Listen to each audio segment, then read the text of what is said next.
आऊज़ु बिल्लाहि मिनश शैतानिर रजीम। बिस्मिल्लाहिर्रहमानिर रहीम। आज का हमारा सबक नंबर 7 हुरूफ़ इल्लत के बारे में है।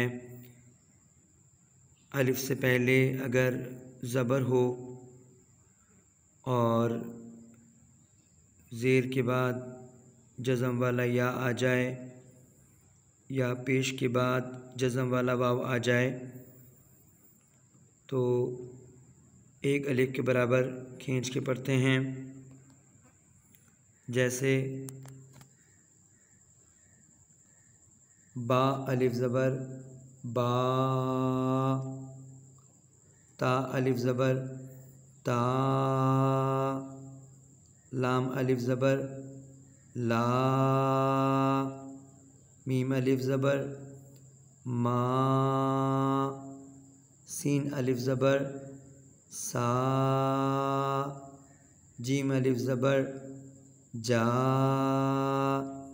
वाव अलिफ ज़बर वा।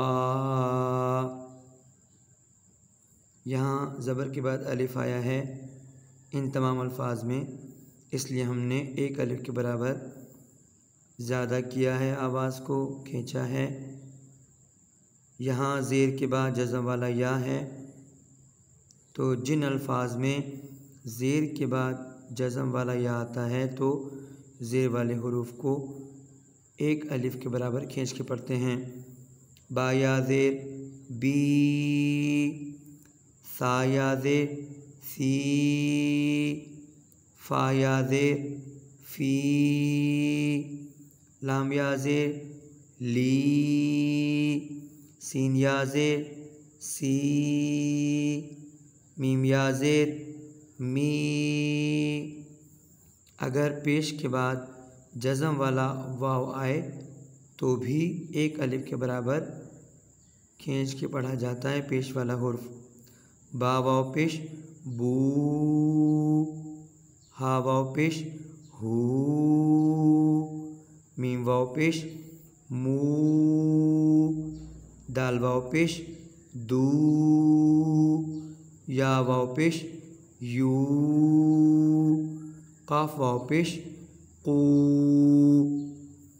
आपने नोट किया होगा कि इन तमाम अल्फाज को अदा करने में टाइमिंग बराबर है, यानी जितना वक्त इस बा को खींचने में लगाया गया है उतना ही वक्त इस बा को खींचने में लगा है। ये बा भी उतने ही वक्त में खींचा गया है, जैसे बा, बी, बू।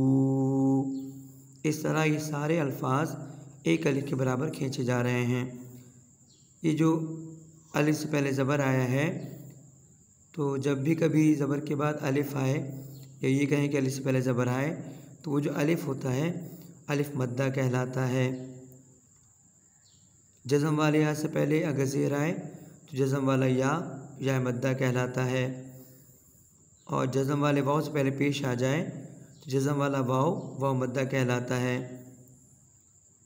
यहाँ पर हम देख रहे हैं ज़बर के बाद जज़म वाला वाव और ज़बर के बाद जज़म वाला या है, तो ये जज़म वाला वाव जिससे पहले ज़बर है और ये जज़म वाला या जिससे पहले ज़बर है, ये वावलीन और याइलीन कहलाते हैं।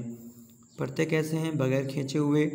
बा वाव ज़बर बऊ, सा वाव ज़बर सऊ, सीन वाव ज़बर सऊ, लाम वाव ज़बर लऊ, काफ वाव ज़बर कऊ, मीम वाव ज़बर मऊ, बा या ज़बर बई, नून या ज़बर नई, काफ या ज़बर कई, मीम या ज़बर मई, ऐन या ज़बर आई, हा या ज़बर हई। अब हम वर्टिकल पढ़ लेते हैं। बा, बी, बू, बऊ बई, ता, सी, हू, सऊ नई, ला, फी, मू, सऊ कई, माली, दू, लऊ मई, सासी यू कौई जावामी कू मौहई। बहुत बहुत शुक्रिया।